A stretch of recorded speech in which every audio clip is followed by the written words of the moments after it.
ఈరోజు మనం మెంతి కూర, పెసరపప్పు వీటితోటి పొడి పప్పు కూర చేసుకుందాం.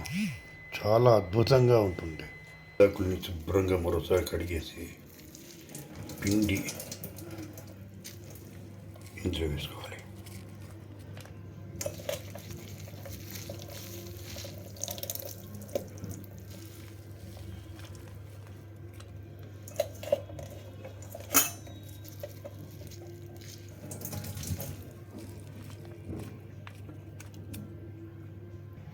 ఇక నేను కాడల్ని విడిగా కట్ చేసుకున్నాను. బాగున్న కాడల్ని ఆకు మొత్తంతో చూసి కట్ చేసాను.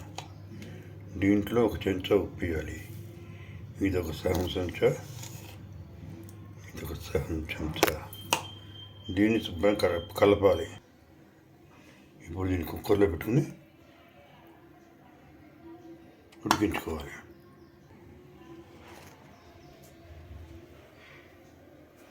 దీంట్లో ఉప్పు వేసాం. ఇది ముగ్గురికి ఈజీగా వస్తుంది. నీళ్ళు పోసి పెంచితే నలుగురికి వస్తుంది. ఇది విడిగా చేస్తున్నాను.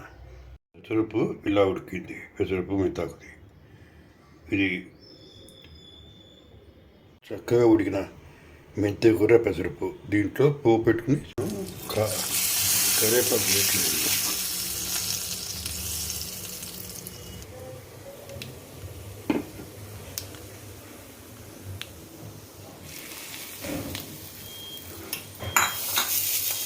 బాగా కలిపి నీళ్ళు తీసుకోవాలి. ఇది చాలా చక్కగా విడివిడిలాడుతూ వచ్చింది. దైవ నివేదన చేసుకుని పక్కన పెట్టు. చాలా అద్భుతంగా వచ్చింది పప్పు. Thank you for watching.